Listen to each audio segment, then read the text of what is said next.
Hello, friends. Hello. What's going on, guys? We're back once more for our third and final installation of our CMJ adventures. And this one's all about Toy Soldiers, Yeah. a lovely band, another one from Philadelphia. Yeah. They're, Bluesy rock. yeah, oh my god. They sound, it's funny because, as you know, today I was watching the Exile on Main Street documentary for the Rolling Stones, and that's the only thing that came to mind. Not the only thing. The main thing that came to mind when I listened to the Toy Soldiers, because they have that New Orleans Mm-hmm. dark, dirty Old school. blues rock, sexy. Bluesy feel. Oh god, it's so good. It's so good. It's great. I mean, like, It cause is. you just you don't hear. It has like a rumbly, loose feel to it. You know what I mean? Yeah, I don't know anyone anywhere who plays music like that anymore. You're about to say Long Island. I was gonna say Long Island, but That's a anywhere. problem. Yeah, I think that's a problem that people from Long Island seem to face all the time. That there's world outside of Yeah. Long Island.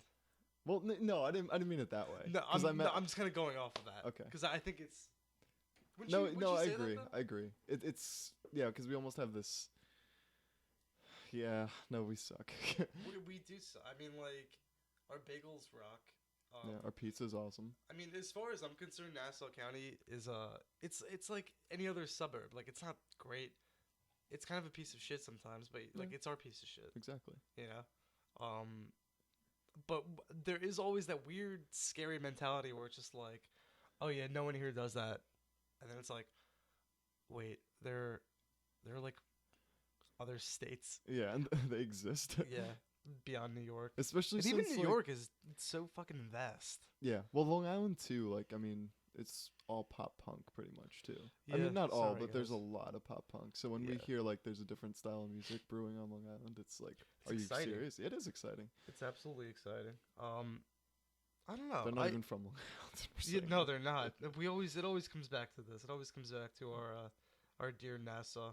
Yeah. These guys Yeah, these are guys are great. a great change of pace.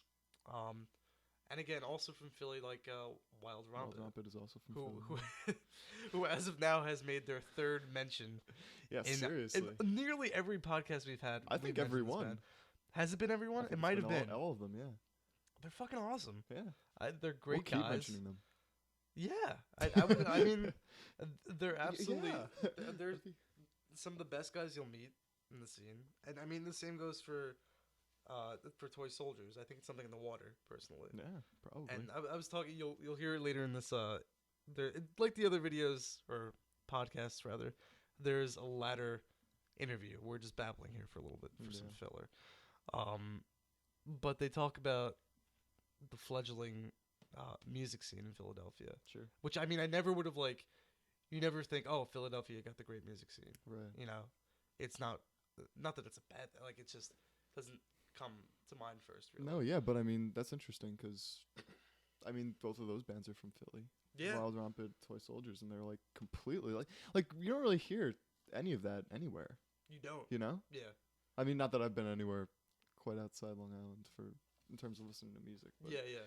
But like it's a different kind of style, and it's new, it's interesting, it's exciting. Yeah. It's I like I said I just really love that New Orleans kind of southern but not southern. Yeah, You it's know, it's loose bluesy, feeling. It's great. Yeah. It's just dirty blues, almost. dirty blues, sexy blues. Yeah. What was that one song you played me that's in your car? Oh, I that keep was forgetting. I think that was Tell the Teller.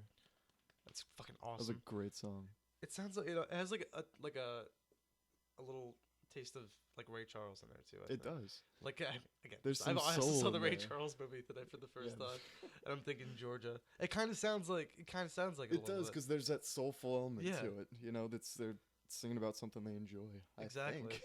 I think. I hope so. I mean, Yeah. I didn't ask them personally, No. but it seems like they're really passionate about what They're they do. absolutely.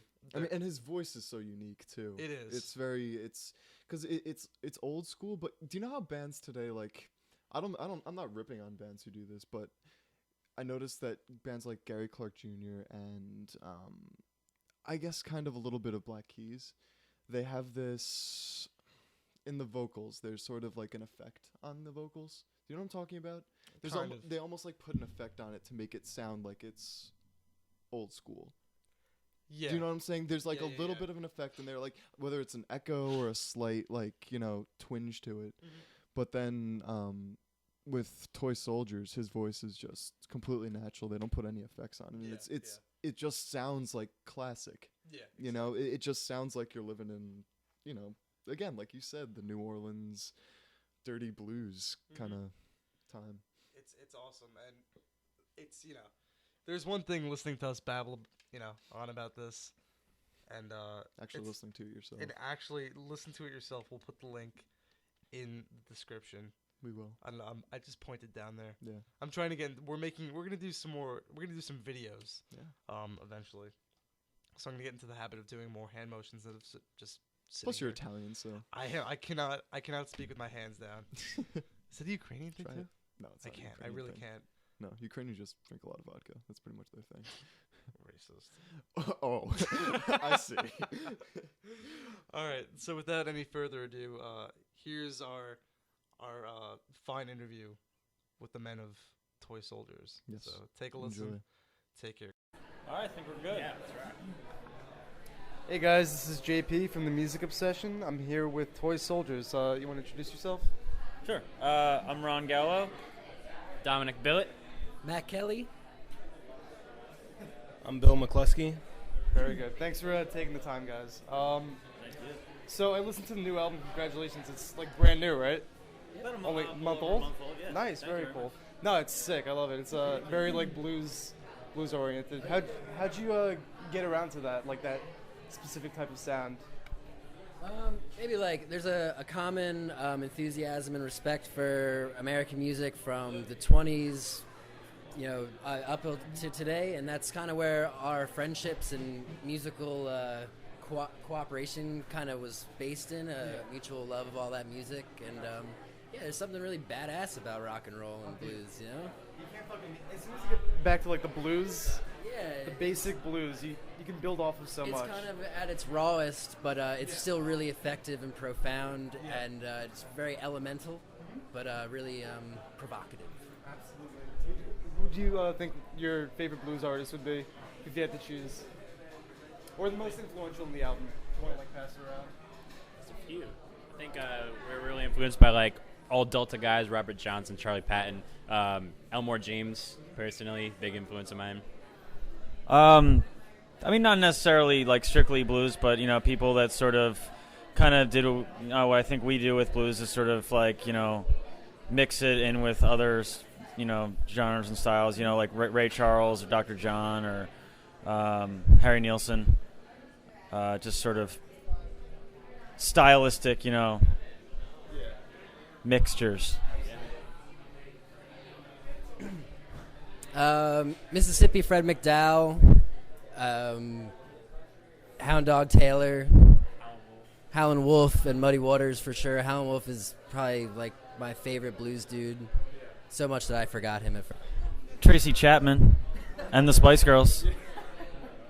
Awesome. Listening to the album, it seems like there's everything from blues to Jack White to fucking like gospel. How'd you kind of pull that in, especially like the gospel aspect? Yeah, there are a few ones in there. I think like my favorite singer I think of all time is Mahalia Jackson, who is like a gospel singer, sort of like a mentor to Aretha Franklin, and I just became obsessed with this record of hers that I randomly bought called I Believe, and yeah, it's interesting because I mean I'm not a religious person, but like when she's singing about religion and Jesus and all these things, and it actually like her conviction is like so amazing, it makes you kind of believe in it, like what she's saying is, and that's something about gospel music to me that with her especially that's really moving, to sing about something that I don't necessarily believe in or agree with, but to make you believe it. Incredible. And you know, and Ray Charles too, I mean, who I'm also major influence of mine. You know, that was his whole thing. He mixed blues and he took gospel songs and like made them sexy, and like made them, you know, and that was kind of like what he got a lot of shit for, but it was also revolutionary. And that's you it's part of everything. It's very raw, and people in fields singing together with lots of voices singing in harmony. I mean, that's like the human spirit conveyed through sound. So. Oh, that's great. You guys are from Philly, right? Yep. Very cool. Do you guys come around to New York often, or is this kind of like a one-time thing? No, relatively often, maybe about once a month, once every couple of months. But this is kind of one of the only times we've had to come and chill for like a whole weekend, kind of see the sights, walk around, and just kind of get cozy here. Usually we drive here, sit in traffic, play our show, and drive back the same night. That's usually how it goes, yeah. So this is nice. Where have you guys been, like, what's your favorite site so far that you've seen? Sights? I don't know. What have we really seen? I mean, we've kind of stuck around in this neighborhood most of yesterday. I mean, we just kind of hung around the venue. We played at Bowery Electric. We were in Brooklyn last night and this morning. That's where we stayed, and I don't know. We took a little walk through the neighborhood and this park. I mean, there's so much. It's really kind of hard to get a lot of things in. We're just getting our bearings. Rockwood Music Hall and Bowery Electric, which are places we played a lot, we didn't think they were anywhere near each other, but they're like a couple blocks away. So that shows that we have no idea what we're doing in terms of navigation. But I don't know. New York City, just in general, is kind of a sight to see. I mean, every block is interesting and a lot going on. Character, yeah. Absolutely. I mean, I've been living here my whole life. I'm from Long Island, so I still don't fucking know the city. It's pathetic. I don't know a goddamn thing about this place. I'm a tourist every time. No, it's bad. Yeah, absolutely. So how's the experience been for you, like the CMJ festival so far? It's been busy, I'm assuming, place to place a lot. It's been great. Yeah, I mean, this is first official one. So I mean, we're here. We're talking to people, and we're at this fancy hotel on the roof, and they gave us free backpacks and all this stuff. I mean, this is. Normally in past years, we would come up for one unofficial show, and it was just like, up or down. It could go one of two ways really. But this is more of a solid experience and like more legitimate time spent at CMJ. And like Matt said, we have a few days here to kind of see things and take it in, and the badges allow us to go wherever we want, which is cool. And that's good though. Do you guys have any plans for like more touring afterwards? Yeah, we're going up to New England next week with our good friend Joe Fletcher, Burlington, Vermont, New Haven, Connecticut, and then we're back in Brooklyn actually next week at Union Hall. And then we go down south for a couple of weeks down to New Orleans, and love it down there. Birmingham stuff. So yeah, and then after November we take some time off through the winter to like regroup, stuff like that. You spend a lot of time in New Orleans because you can definitely hear it in your music. We have. I mean, yeah. I mean, we were down there as a group for the first time for South by Southwest like 2 years ago. Really? And just fell in love with the city down there, and we just go down there and play and hang out, and it's just, the culture is unbeatable. It's like absolutely unreal place, and definitely a lot of influences in terms of culture, the food, the music, the lifestyle, big influence on the record and how we play as a band. You can definitely hear it. It's a big sound without being a big band. Yeah. You know what I mean? And I think you can hear that a lot in like the old Rolling Stone stuff towards mid '70s, that was the first thing I picked up. For me, it was Jack White, the Rolling Stones, both which have like a very New Orleans character feel to it. Very cool.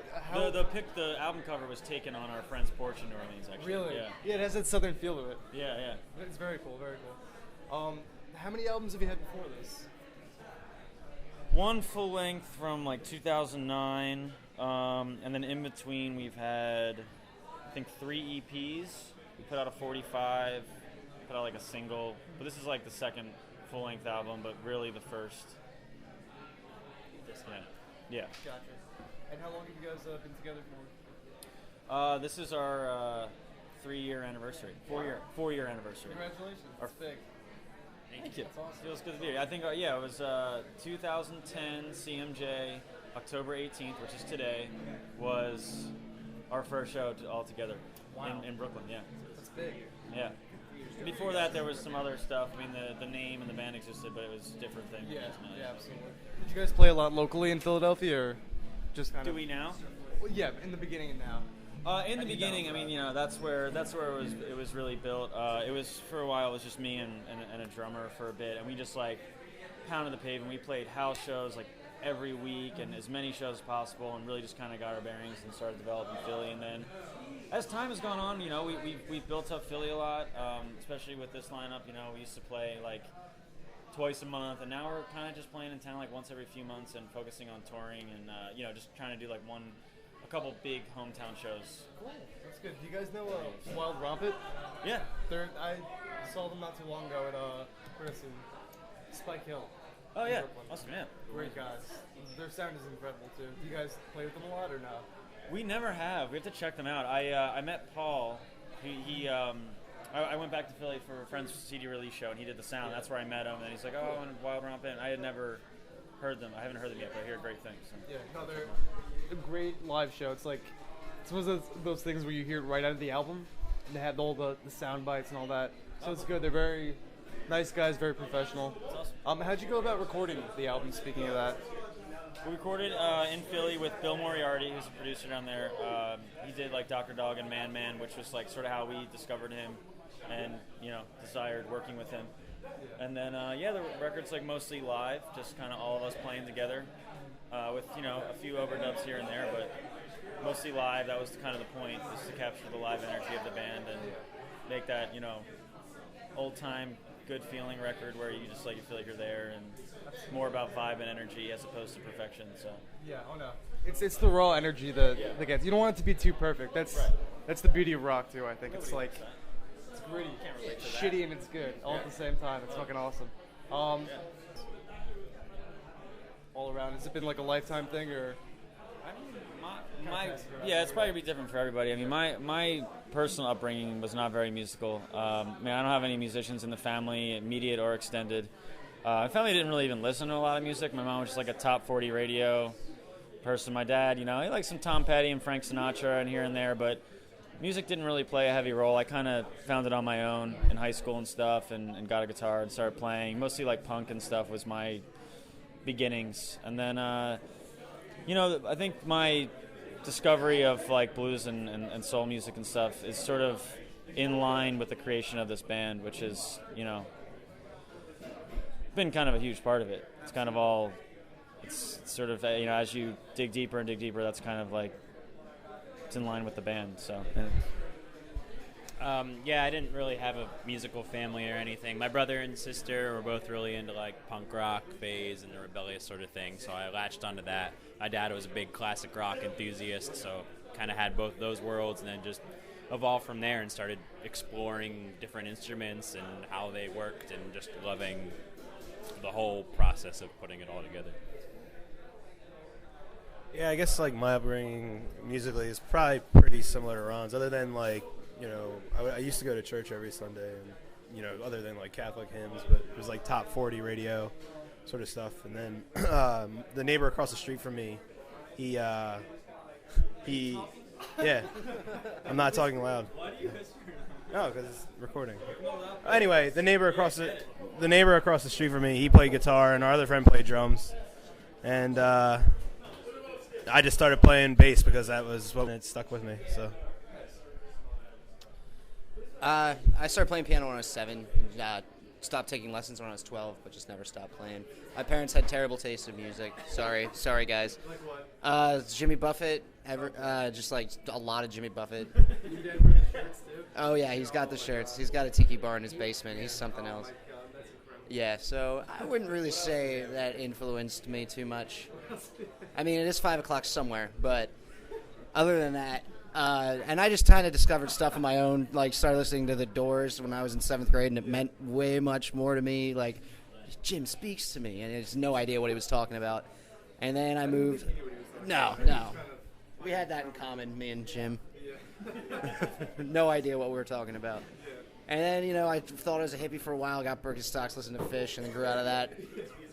Yeah.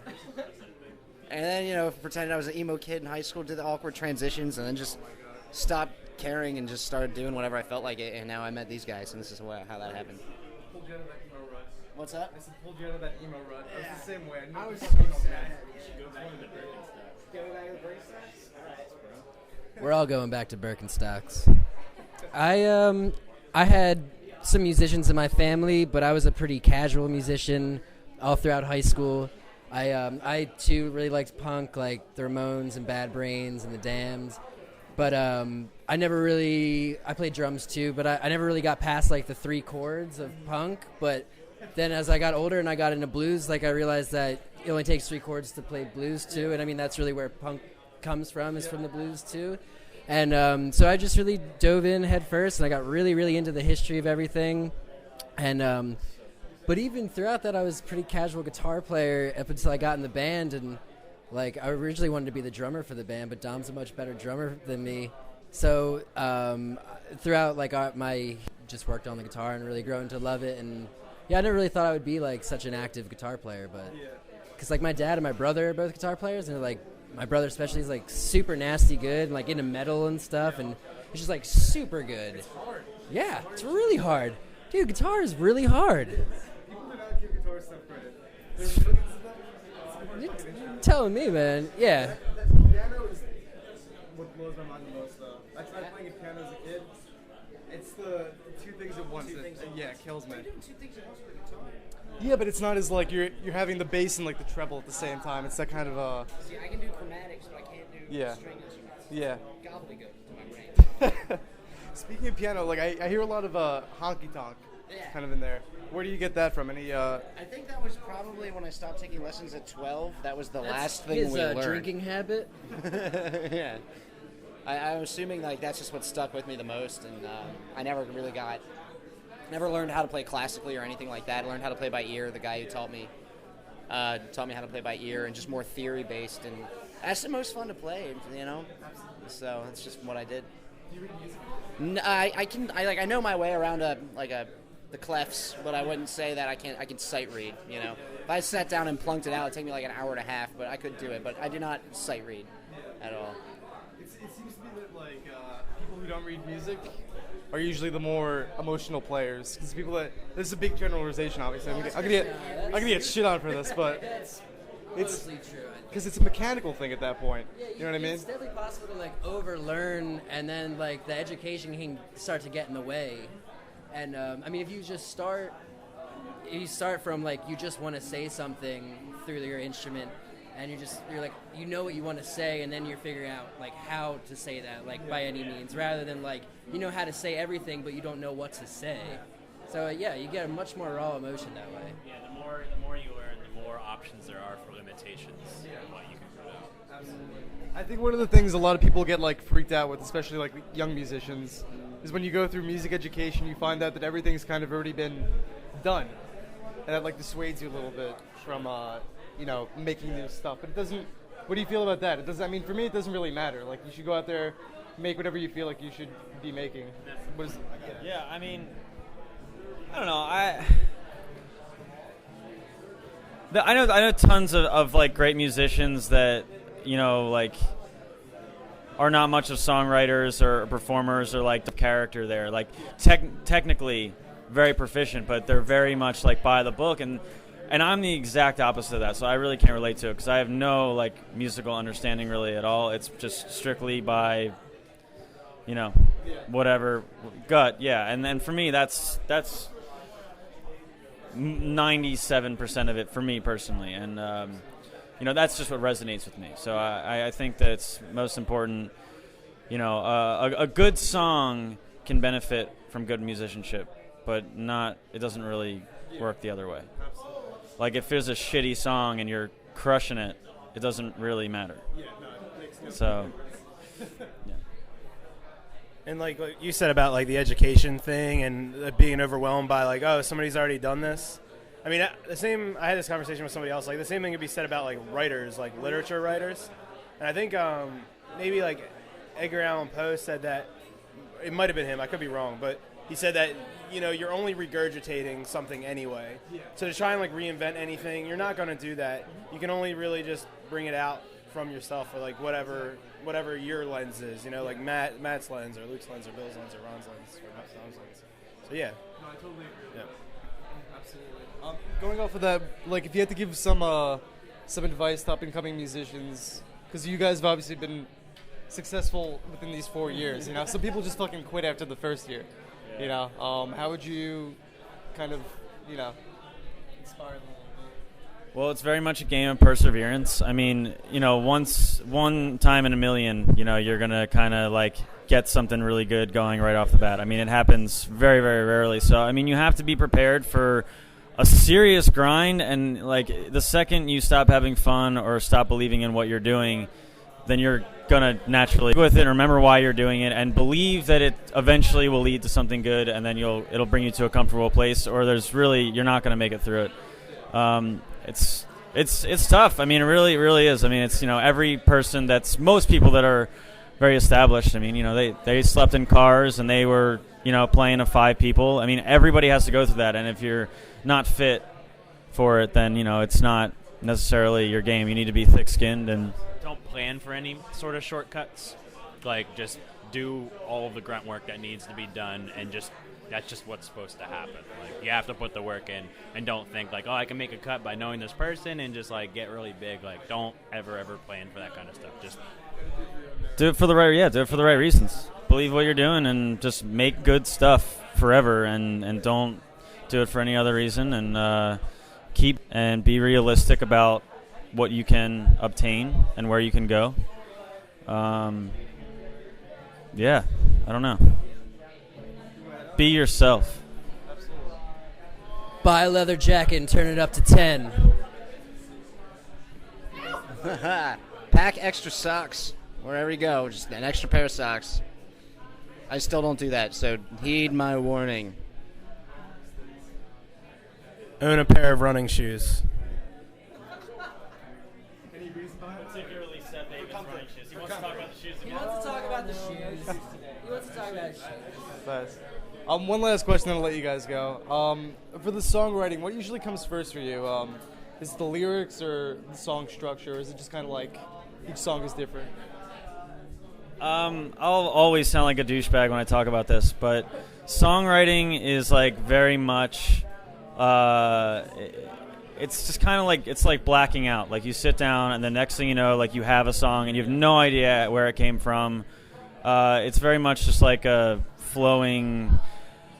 The way that I think about it is you can't sit down and try to write a song, because it's immediately apparent when it's forced, and your forced creativity is just it's not. So, I write every day, and the way that I do it is I just set aside time to just like be available and like just see what happens, and that's usually how it's a weird kind of thing, but it's always different. Sometimes it starts with a chord progression, sometimes like it's singing something while you're showering, sometimes like I just like lose my mind and write like 10 pages of just gibberish and find some sort of common theme in there and then piece those things together. It's always different. It's just being completely open-minded and available for whatever may happen, and That's how it is for me, I guess.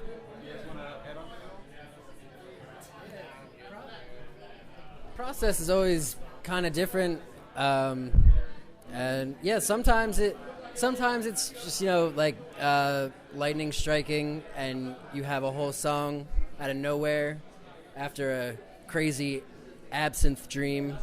But then also sometimes we're 5 cobblers in our workshop, and sometimes you have to put a little grunt work into it and polish it up. But like Ron said, sometimes it starts with a riff or the lyrics, and it's important to just leave yourself open to wherever it's going to take you. All right, thank you guys. I appreciate it. It was good meeting you all. Thank you. Let me turn that off. I'm just trying to figure this thing out. There we go. All right, if you guys are ever around New York again, we're running a podcast for the blog that I'm working for. So if you guys want to sit down and talk a little bit more extensively, I know this is kind of like strange, but I like bullshitting. It's my favorite thing to do. Yeah. That was a lot of fun. Glad you guys liked it. I mean, again, more. Okay. you know.